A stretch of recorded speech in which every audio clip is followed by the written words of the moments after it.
Absolutely, absolutely. And we're sort of involved in a very heavy historical battle with the United States over the last couple of years, where they've become very sort of Mexican lagers, whatever that means, have become tremendously popular in the United States and in some other beer markets around the world.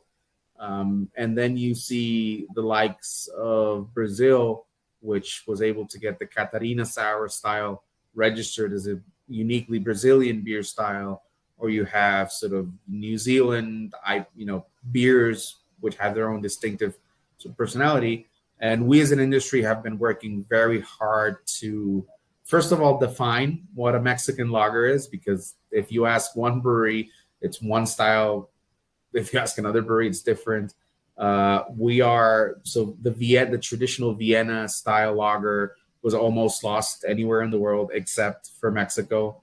So we've been kind of having a discussion of, do we claim sort of the Mexican version of Vienna, which is a bit more of a lighter, less maltier, more easy drinking style? Do we rename that? Do we define Mexican lager as the Corona style beer?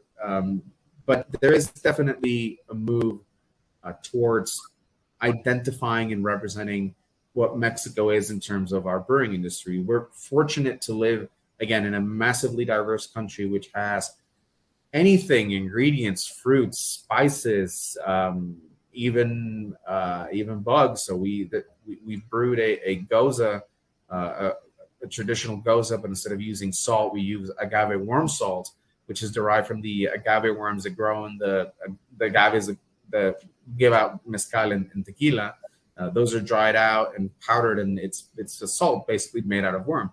And people who come from other parts of the world, they can't believe that we've done that. But we've been eating worm salt for the last 1,000 years, so it's very common for us. So there is really that move to say, how do we find that balance between taking what's best of, let's call it the U.S. beer influence that we can't fight, we can't deny it. It's there. It's part of our beer.